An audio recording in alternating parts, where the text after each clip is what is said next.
ईंटें, मनके तथा अस्थियां, हड़प्पा सभ्यता। तो यहाँ पर सबसे पहले हम पाठ के शीर्षक को जान लेते हैं। तो ये पाठ बेसिकली जो है हमारा हड़प्पा सभ्यता के ऊपर आधारित है, जिसके बारे में जानने के जो महत्वपूर्ण स्रोत हैं उनमें भी जो सबसे महत्वपूर्ण है वो यहाँ के बारे में बताने के लिए ईंटें हैं, मनके हैं, इनसे हम परिचित, और अस्थियां भी हम सभी जानते हैं। जो अस्थियां होती हैं, हड्डियां जो होती हैं, उन्हें अस्थियां कहा जाता है। तो यहाँ पर अगर हम देखते हैं, सबसे पहले हड़प्पाई मोहर की बात की गई है। तो यहाँ पर बताया गया है, जैसे कि हमने पाठ के शीर्षक में ही देखा, कि जो मोहरे हैं वो इस सभ्यता के बारे में बताने के लिए एक महत्वपूर्ण पहलू हैं। तो हड़प्पाई जो मोहरे हैं वो हड़प्पा सभ्यता, या जिसे हम सिंधु घाटी सभ्यता भी कह सकते हैं, इन दोनों के लिए ही एक विशिष्ट पुरावस्तु यहाँ पर बताया गया है। तो ये जो मोहरे थी यहाँ की, ये मुख्य तौर पर सेलखड़ी नामक पत्थर से बनाई जाती थी। तो ये यहाँ पर एक महत्वपूर्ण है, हम इसे ध्यान रखेंगे। सेलखड़ी एक मुलायम पत्थर होता है, जिसके बारे में हम आगे भी जानेंगे। तो सेलखड़ी नामक पत्थर से ये बनाई जाती थी, और इन पर जानवरों के कुछ चित्र बने होते थे। कुछ लिपि में लिखा भी जाता था, जिसे अभी तक नहीं पढ़ा जा सका है। इसके अलावा, मोहरों के अलावा अगर हम बात करते हैं तो यहाँ पर इसके बारे में और जानने के लिए उनके आवास के बारे में, मृत भांड जो बर्तन हैं, आभूषण, औजार, ये सभी चीज़ें जो है इस सभ्यता के बारे में हमें बताती हैं। तो और महत्वपूर्ण अगली लाइन की तरफ हम बढ़ेंगे, उससे पहले यहाँ पर पारिभाषिक शब्द है। तो सबसे पहले यहाँ पर संस्कृति के बारे में बताया गया है कि हम संस्कृति, जैसे हड़प्पा संस्कृति की हम बात कर रहे हैं, तो हम संस्कृति कहते किसको हैं। तो यहाँ पर बताया गया कि संस्कृति मुख्य तौर पर वो होती है जो एक खास या तो भौगोलिक क्षेत्र में हो, विशेष भौगोलिक क्षेत्र में एक ही स्थान पर, या फिर एक समान कालखंड में पाई गई हो, उन्हें हम एक संस्कृति से जुड़ी हुई चीज़ें मान लेते हैं। जैसे कि अगर हम यहाँ पर हड़प्पा सभ्यता की बात करते हैं तो ये अफ़गानिस्तान, जम्मू और बलूचिस्तान, जो कि वर्तमान पाकिस्तान में, और गुजरात के इन क्षेत्रों में पाई गई है। अगर हम इसके कार्यकाल की, काल निर्धारण की बात करते हैं, तो हड़प्पा सभ्यता का जो काल निर्धारण है वो लगभग 2600 से 1900 ईस्वी पूर्व का रहा है। इसके अलावा अगर हम इससे पहले की बात करें तो आरंभिक हड़प्पा सभ्यता, और इससे बाद की प्रवर्ती हड़प्पा सभ्यता हम कह सकते हैं। और उस तौर पर अगर देखा जाए तो इसे हम विकसित हड़प्पा संस्कृति भी कह सकते हैं, जो 2600 से 1900 ईस्वी पूर्व के मध्य का काल रहा। यहाँ पर हम हड़प्पा सभ्यता से जुड़े हुए कुछ मनके, बाट और फलक के चित्र यहाँ पर देख सकते हैं। सबसे पहले मनके हैं, इसके बाद बाट है, और ये फलक हैं। चलिए आगे बढ़ते हैं। आगे अगर हम देखते हैं, सबसे पहले तो यहाँ पर इसका मानचित्र दिखाया गया है हड़प्पा सभ्यता से संबंधित स्थलों का। तो ये जगह एक बार हम देख सकते हैं। इनमें जो मुख्य स्थान है हम केवल उन्हें देखेंगे। राखी गढ़ी है, हड़प्पा है, इसके अलावा बनावली है, कालीबंगन है, इसके अलावा कोटदीजी, चानूदड़ो, धोलावीरा, बालाकोट, मोहनजोदड़ो, सुतकांगेडोर, ये सभी से जुड़े हुए महत्वपूर्ण स्थलों के नाम हैं। यहाँ पर अगर हम देखें, इसके साइड में जो दिया गया है ये बेसिकली ईस्वी पूर्व और एनो डोमिनी, जिसका मतलब होता है यानी कि ईसा मसीह के जन्म के वर्ष में, उनके बारे में यहाँ पर बताया गया है।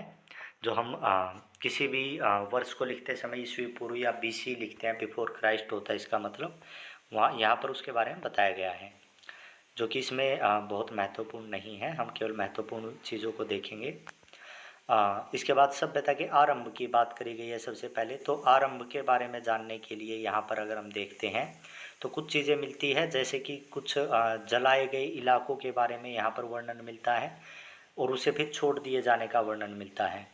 इसके अलावा अगर हम निर्वाह के तरीके देखें तो यहाँ पर मैंने इसे हाईलाइट किया है। तो हड़प्पा सभ्यता के जो निवासी थे वो मुख्य तौर पर पेड़ पौधों से प्राप्त जो उत्पाद होते थे उन पर निर्भर होते थे। इसके अलावा जानवर भी, वो जो है जानवरों का सेवन भी करते थे, जिसमें मछली भी उनके भोजन का मुख्य भाग आप कह सकते हैं। इसके अलावा ये सब उनके भोजन में रहा। इसके अलावा कुछ जले अनाज के दाने और बीज भी जो है वो मिलते हैं। तो इससे हमें पता लगता है कि जो हड़प्पा सभ्यता के निवासी थे उनके अनाजों में मुख्य तौर पर गेहूँ, जौ, दाल, सफ़ेद चना और तिल शामिल हैं। जो पुरातत्वविदों को यहाँ पर जले हुए अनाज मिले हैं उनसे पता लगता है। तो ये महत्वपूर्ण है, इसीलिए इसको हाईलाइट किया गया है। इसके अलावा अगर जानवरों की बात करी जाती है तो यहाँ पर कुछ जानवरों की जिनकी हड्डियाँ पाई गई है, जैसे कि भेड़, बकरी, भैंस और सूअर, इनकी हड्डियाँ पाई गई है, और इससे ये अनुमान लगाया गया कि सभी यहाँ पर पालतू भी होते थे। इसके अलावा यहाँ पर वराह, जिसे सुअर कहा ही गया है, हिरण और घड़ियाल की भी हड्डियाँ मिली है। अब इनका ये शिकार करते थे या किस तरीके से इन्हें इकट्ठा करते थे उसके बारे में अभी जानकारी नहीं मिली है। अगर कृषि प्रौद्योगिकी की बात करते हैं तो ऐसा पाया गया है, जो सर्वेक्षण किए गए हैं, कि इन्हें वृषभ की जानकारी थी। वृषभ हम सभी जानते हैं, जैसा कि यहाँ पर चित्र में दिखाई दे रहा है, वृषभ बैल को बोला जाता है। तो वृषभ की जानकारी इनके समय में थी। और खेत जोतने के लिए बैलों के प्रयोग के उदाहरण भी मिलते हैं, यानी कि ये बैल के विषय में या बैलों का प्रयोग करते थे खेत जोतने के लिए। इसके अलावा अगर देखा जाए तो जो हरियाणा का बनावली स्थल है, इसके अलावा और चोलिस्तान, हरियाणा के बनावली और चोलिस्तान से मिट्टी के बने हल जो है वो हमें मिलते हैं। हल का प्रतिरूप मिलता है, उसका मॉडल मिलता है, यानी कि इन्हें हल की जानकारी रही होगी। अगर राजस्थान के कालीबंगन स्थान की बात की जाए तो वहाँ से जुते हुए खेत के साक्ष्य भी हमें प्राप्त हुए हैं यानी कि खेत की जुताई भी किया करते थे। इसके बाद आगे देखते हैं, एक और महत्वपूर्ण स्थानीय सभ्यता से जुड़ा हुआ है अफ़गानिस्तान। अफ़गानिस्तान का जो सोर्तुगई नामक स्थल है, वहाँ पर नहर के अवशेष मिले हैं। ये जो है प्रत्यक्ष प्रश्न, यहाँ से डायरेक्ट प्रश्न बन सकता है कि जो नहरों के अवशेष हैं वो हड़प्पा सभ्यता की किस स्थान से पाए जाते हैं, किस स्थान से संबंधित है। तो वो अफ़गानिस्तान के सोर्तुगई नामक स्थान से संबंधित रहे हैं। इसके अलावा अगर हम आगे देखें तो सिंचाई की अगर हम बात करते हैं तो धोलावीरा जो कि गुजरात में है, वहाँ पर जलाशय पाया गया है, जिससे ये अनुमान लगाया गया कि जो कृषि के लिए जल का संचयन किया जाता था वो इसमें किया जाता रहा होगा। तो यहाँ पर यह भी एक महत्वपूर्ण प्रश्न है कि जलाशय का संबंध जो है हड़प्पा सभ्यता के कौन से स्थल से है, तो वो धोलावीरा जो कि गुजरात का स्थल है वहाँ पर माना जाता है। आगे देखते हैं, ये चित्र हम इससे संबंधित कुछ देख सकते हैं। चक्की का चित्र है। मोहनजोदड़ो जो कि एक महत्वपूर्ण इसका शहर रहा है। तो मोहनजोदड़ो की अगर हम बात करें तो जो यहाँ पर हाईलाइट किया गया है, सबसे पहले तो इसके बारे में महत्वपूर्ण है कि नियोजित शहरी केंद्र माना जाता है इस सभ्यता का। इस सभ्यता का सबसे नियोजित शहरी केंद्र अगर कोई था तो मोहनजोदड़ो था। और सबसे पहले खोजा गया स्थल जो है वो हड़प्पा था, लेकिन सबसे प्रसिद्ध जो पूरा स्थल है वो मोहनजोदड़ो है। तो ये भी हमें ध्यान रखना है। इसके अलावा मोहनजोदड़ो हम सभी जानते हैं मृतकों का टीला माना जाता है। इसका अर्थ जो होता है मोहनजोदड़ो का वो होता है मृतकों का टीला। अगर हम यहाँ की नगर की बनावट देखें तो ये दो उसमें बटा हुआ था, एक दुर्ग कहा जाता था और एक निचला शहर कहा जाता था। यहाँ पर आप बहुत आसानी से समझ लीजिए कि जो दुर्ग था वो ऊपरी शहर माना जाता है, यानी कि ऊपर की तरफ बसा हुआ, ऊंचाई पे बसा हुआ। और जो निचला शहर है यहाँ पर जनसंख्या ज़्यादा थी, आवास ज़्यादा थे, लेकिन ये निचले इलाकों में बसा हुआ था, जो कि एक वही एक थोड़ा सा जो है अमीर और निर्धन वाला चीज़ जो है यहाँ पर दिखाई देती है। इसके अलावा आगे अगर हम देखते हैं तो यहाँ पर ईंटों की बात भी एक महत्वपूर्ण है कि यहाँ पर इन्हें ईंटों की जानकारी थी। ईंटों के प्रयोग के कई प्रमाण हमें इसमें मिले हैं। यहाँ पर अगर ईंटों की जो लंबाई चौड़ाई और ऊंचाई का अनुपात है वो महत्वपूर्ण है, क्योंकि हड़प्पा सभ्यता के दूरवर्ती इलाकों में भी वही अनुपात पाया गया है। तो यहाँ पर अगर देखा जाए तो जो ईंट की जो ऊंचाई होती थी, चौड़ाई उसकी डबल होती थी और लंबाई उसकी 4 गुनी होती थी, इस तरीके से होता था। इसके अलावा नालों के निर्माण की भी बात कर सकते हैं हम। तो एक ग्रिड पद्धति पर यहाँ पर सड़कें, गलियाँ, वो सभी जो है ग्रिड पद्धति पर बनाई जाती थी और जल निकासी इनकी बहुत बेहतर थी। और ग्रिड पद्धति क्या होता है, जहाँ पर समकोण पर एक दूसरे को काटती हैं चीज़ें, यानी कि 90 डिग्री पर। गृह स्थापत्य की अगर हम बात करते हैं तो अभी हमने जाना था कि निचला शहर भी होता था इसमें। तो मोहनजोदड़ो में जो निचला शहर है वो आवासीय घर जो है, आवासीय भवन हमें वहाँ पर देखने को मिलते हैं। इसके अलावा अगर हम घरों की बात करते हैं तो ये एकांतता पसंद व्यक्ति होते थे, क्योंकि अगर मेन गेट से अंदर जाया जाता था तो सामने का सारा दृश्य दिखाई नहीं देता था, ऐसा वर्णन मिलता है। इसके अलावा एक आंगन होता था जिसके चारों तरफ कमरे बने होते थे बहुत सारे, जिससे पता लगता है कि आंगन में बहुत सारी गतिविधियाँ करी जाती थी। इसके अलावा अगर हम देखते हैं मोहनजोदड़ो में कुओं की कुल संख्या लगभग 700 पाई गई है। तो यहाँ पर ये एक डायरेक्ट प्रश्न बन सकता है। दुर्ग की अगर हम बात करते हैं, दुर्ग मतलब जिसे किला कहा जाता है, तो यहाँ पर दो मुख्य जो बड़ी हम कह सकते हैं कि पुरातात्विक इमारतें या हमें उनके जो अवशेष मिले हैं, एक माल गोदाम है और एक स्नानागार शामिल है। तो माल गोदाम हम सभी जानते हैं कि माल रखने के लिए प्रयोजन से ये जो है प्रयोग किया जाता था। तो इसका ईंटों के निचले अवशेष प्राप्त है, जो कि ऊपर शायद लकड़ी से बने हुए थे, वो नष्ट हो गए। इसके अलावा एक बड़ा स्नानागार जो कि नहाने का है वो हमें मिला है। स्नानागार का वर्णन आता है कि आयताकार शेप में होता था, जिसके चारों तरफ गलियारा बना होता था और इसके कोनों पे जो है कुछ कमरे भी बने हुए थे, जो हो सकता है अलग अलग प्रयोजन के लिए नहाने के बाद प्रयोग किए जाते रहे होंगे।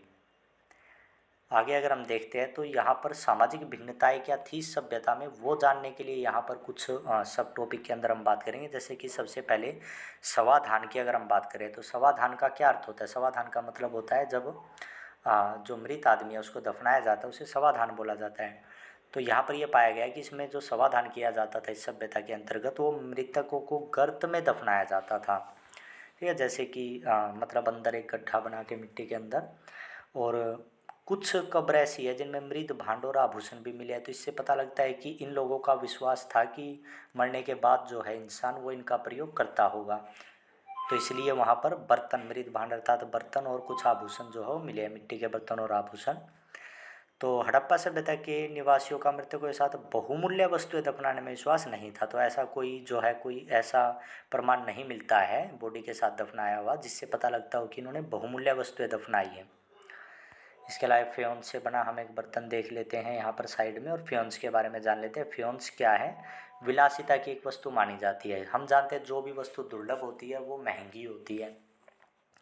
तो यहाँ पर यही बताया गया है कि फ्योन्स से जो चीज़ें बनाई जाती थी उन्हें बनाना मुश्किल होता था, इसलिए वो कीमती भी मानी जाती थी। तो फ्योन्स का ये बर्तन का हम चित्र यहाँ पर देख सकते हैं साथ में।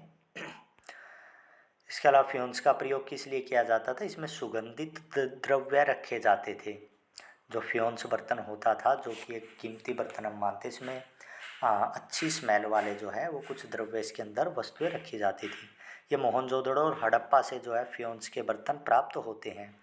अगर हम शिल्प उत्पादन की बात करते हैं तो इसके बारे में ये जान लीजिए कि चान्हू-दड़ो सबसे ज़्यादा प्रसिद्ध है। शिल्प उत्पादन का जब भी नाम आएगा तो चान्हू-दड़ो सबसे ज़्यादा प्रसिद्ध है इसमें। तो चान्हू-दड़ो में सबसे ज़्यादा शिल्पकारी का कार्य होता था, और इसमें शिल्पकारी से जुड़े हुए जो वस्तुएं हैं, जो पत्थर हैं, वो कार्निलियन है जो कि एक लाल रंग का पत्थर होता है। इसके अलावा जेस्पर, स्फाटिक, क्वार्ट्ज और सेलखड़ी। सेलखड़ी जैसा कि हमने शुरुआत में भी जाना था, ये भी एक मुलायम पत्थर होता है जिसका प्रयोग, इन सभी का प्रयोग जो है वो शिल्प कार्यों में किया जाता था। शिल्प कार्य के चित्र हम देख सकते हैं। इसके अलावा मनके बनाने के लिए जो है सेलखड़ी, जो कि एक मुलायम पत्थर है, इसका प्रयोग किया जाता है। तो यहाँ पर ये प्रश्न पूछा जा सकता है कि हड़प्पा सभ्यता के दौरान मनके बनाने के लिए किस पदार्थ का या किस पत्थर का प्रयोग किया जाता था, तो सेलखड़ी का प्रयोग किया जाता था। इसके अलावा ये काम जो है चान्हू-दड़ो के अलावा लोथल और धोलावीरा में भी इसके कुछ प्रमाण मिलते हैं, जहाँ पर इनमें मनकों में छेद करने के उपकरण पाए गए हैं। अगर हम देखें तो नागेश्वर और बालाकोट अगर हम मानचित्र में देखें तो वो समुद्र तट के किनारे पर स्थित है। वहाँ पर इन्होंने अपनी बस्ती स्थापित की थी ताकि माल जो है पास से ही प्राप्त हो सके, जैसे शंख आदि चीज़ें। इसके अलावा अगर हम आगे देखते हैं तो माल प्राप्त करने की बहुत सारी नीतियाँ है कि कच्चा माल कैसे प्राप्त किया जाए। तो उसके लिए बहुत सारे तरीके हो सकते हैं। तो उसमें अगर हम देखें सबसे पहले उपमहाद्वीप की यानी कि भारतवर्ष की, तो इन्होंने जैसे हमने देखा नागेश्वर और बालाकोट में जहाँ से शंख आसानी से मिल जाता था वहाँ पर अपनी बस्तियाँ बसाई। इसके अलावा अफ़गानिस्तान में सोर्तुगई, जैसा हमने पहले जाना, एक जगह है हड़प्पा सभ्यता की, वहाँ पर बहुत कीमती माने जाने वाला लाजवर्द मणि का जो है नीले रंग का जो कि पत्थर होता है वो मिल जाता था। लोथल जिसमें कार्निलियन जो है पत्थर मिल जाता था, और लोथल कहाँ पर है, गुजरात के भड़ोच में। इसके अलावा सेलखड़ी जो है वो दक्षिण राजस्थान और उत्तरी गुजरात में है, वहाँ से, और धातु जो है वो राजस्थान से प्राप्त होती थी। इसके अलावा कच्चा माल प्राप्त करने के लिए ये अपने अभियान भेजते थे, जैसे कि राजस्थान के खेतड़ी में भेजते थे। खेतड़ी को जो है पुरातत्वविदों ने गणेश्वर जोधपुरा संस्कृति भी कहा है, ये भी हमें ध्यान रखना है। इसके अलावा आगे अगर हम देखते हैं तो यहाँ पर ये मानचित्र ही है। सुदूर क्षेत्रों से संपर्क, यानी कि जो दूरवर्ती इलाके हैं वहाँ से कैसे संपर्क करते थे। तो तांबा है जैसे कि ओमान से लाया जाता था, ऐसे प्रमाण मिलते हैं। और इसका अपोजिट प्रमाण ओमान में भी मिलता है कि हड़प्पा का जो मर्तबान है, जो कि हम साइड में पिक्चर देख सकते हैं, काली मिट्टी से की एक परत इस पे चढ़ाते थे, ये ओमान में मिलता है। इससे पता लगता है कि इन लोगों के आपस में संबंध थे। आगे अगर हम देखते हैं तो ये बताया गया कि मेसोपोटामिया जो है सभ्यता, वहाँ पर ओमान को जो है मगान नाम कहा जाता था। इसी प्रकार बहरीन को दिलमुन कहा जाता था। आगे अगर हम देखते हैं तो यहाँ की मोहरे लिपि और बाट के बारे में है। तो जो यहाँ की मोहरें होती थी, इसमें हम पहले भी जान चुके हैं कि मोहरों का क्या किया जाता था। जैसे मान लीजिए आप अपना कोई सामान भेज रहे हैं, तो आप उसके ऊपर मिट्टी का एक थैले में आपने बंद करके मिट्टी की मोहर लगा दी ऊपर से, वो सूख जाएगी, अगर कोई उसे छेड़ेगा तो टूट जाएगी और आपको पता लग जाएगा। इसी प्रकार अलग अलग प्रयोजनों से यहाँ पर भी मोहरों का प्रयोग किया जाता था। एक रहस्यमय लिपि की अगर हम बात करते हैं तो इस लिपि को अभी तक नहीं पढ़ा जा सका है, तो ये रहस्यमय ही है। इसमें वर्णमाला नहीं थी लिपि में, क्योंकि इतने ज़्यादा इसमें चिन्ह है 375 से 400 के बीच में, कि उससे लगता है कि वर्णमाला नहीं रही होगी। और ये दाएं से बाएं लिखी जाती थी। इसकी लिपि के विषय में कुछ महत्वपूर्ण बातें थी। और क्योंकि बहुत सारी वस्तुओं पे, छोटी मोटी वस्तुओं पे भी इस प्रकार के अंकित चीज़ें हमें इस लिपि में लिखी हुई मिलती है, इससे पता लगता है कि साक्षरता व्यापक थी वहाँ पर। और विनिमय बाँटों की अगर हम बात करते हैं, यानी कि जो सामान को लेन देन के लिए जो बाँटों का प्रयोग किया जाता था, तो वो 1, 2, 4, 8, 16, 32 इस तरीके से डबल करते जाए 12,800 तक के इस तरीके का जो है वो मानदंड रखे जाते थे। अगर हम बात करते हैं प्रसाद और शासक की, तो इसके बारे में कोई ठोस उत्तर नहीं मिलता, लेकिन ऐसा लगता है कोई एक शासक वहाँ पर नहीं था, बल्कि कई शासक रहे होंगे। इसके अलावा सभ्यता के अंत की अगर हम बात करते हैं तो ऐसा लगता है कि इस में नई बस्तियां बहुत सारी बढ़ने लग गई थी, जो कि आगे चलकर कुछ और कारण रहे, जैसे जलवायु परिवर्तन या वनों की कटाई, अत्यधिक बाढ़, नदियों का सूख जाना या नदियों का मार्ग बदल लेना, वो इसके सभ्यता के पतन के कारण बने। इसके अलावा आक्रमण के भी एक साक्ष्य मिलता है, जो कि पढ़ने का केवल एक उदाहरण है जिसे पढ़ा जा सकता है। खोज के बारे में अगर हम बात करते हैं तो एक कनिंघम, जो कि माने जाते हैं भारतीय पुरातात्विक सर्वेक्षण के पहले डायरेक्टर माने जाते हैं, जनरल कनिंघम, तो इनका नाम इससे जोड़ा जाता है इस सभ्यता की खोज से। और इसके अलावा जो है दयाराम साहनी और राखलदास बनर्जी, इन्होंने भी, एक ने दयाराम साहनी ने हड़प्पा से मोहरें खोजी, जबकि राखलदास बनर्जी ने मोहनजोदड़ो से ऐसी ही मोहरें खोजी जैसी हड़प्पा से खोजी गई थी। तो ये सभ्यता मानी जाती है कि मेसोपोटामिया की समकालीन सभ्यता रही है। मार्शल का भी नाम इस सभ्यता की खोज और इसके बारे में जानकारी में उपलब्ध कराने में जोड़ा जाता है। मार्शल जो थे, जॉन मार्शल, ये भारत में काम करने वाले पहले पेशेवर पुरातत्वविद माने जाते हैं। व्हीलर का नाम भी इसमें जोड़ा जाता है, ये हमें ध्यान रखना है। 1944 में व्हीलर जो थे वो डायरेक्टर जनरल बने थे पुरातत्विक सर्वेक्षण के, और उन्होंने भी इस सभ्यता के बारे में अनेक खोजें की थी। इसके अलावा इसमें जो है और ज़्यादा देख लेते हैं हम आगे। इसमें और जो है ये है कि मूर्तियों के बारे में अगर हम बात करते हैं, जैसा हम यहाँ पे चित्र में देख सकते हैं, एक मूर्ति कुछ पाई जाती हैं। एक मूर्ति ऐसी पाई गई जिस पे बहुत सारे आभूषण और विशेष तरीके के ऐसे बहुत सारे प्रसाधन या आभूषण थे, तो इससे लगता है कि ये शायद इनकी मातृदेवी रही होगी। इसी प्रकार की एक मूर्ति पुरोहित राजा की भी यहाँ पर पाई गई है। और कुछ मूर्तियाँ ऐसी पाई गई जिससे पता लगता है कि ये लोग प्रकृति पूजक भी थे और प्रकृति की पूजा करते थे। एक सींग वाले जानवर की मूर्ति भी पाई गई है जिसे एक सरंगी कहा जाता था। इसके अलावा आद्य शिव, जिसे ऋग्वेद में रुद्र देवता कहा गया है, तो उसका भी यहाँ पर जो है मूर्ति पाई गई है। तो ये है, और यही इस पाठ में था। इसके अलावा ये पढ़ने का है कि भारतीय पुरातत्व के कालखंड और हड़प्पाई पुरातत्व के मुख्य चरण यहाँ पर दिखाए गए हैं। इसी के साथ ये अध्याय पूरा होता है।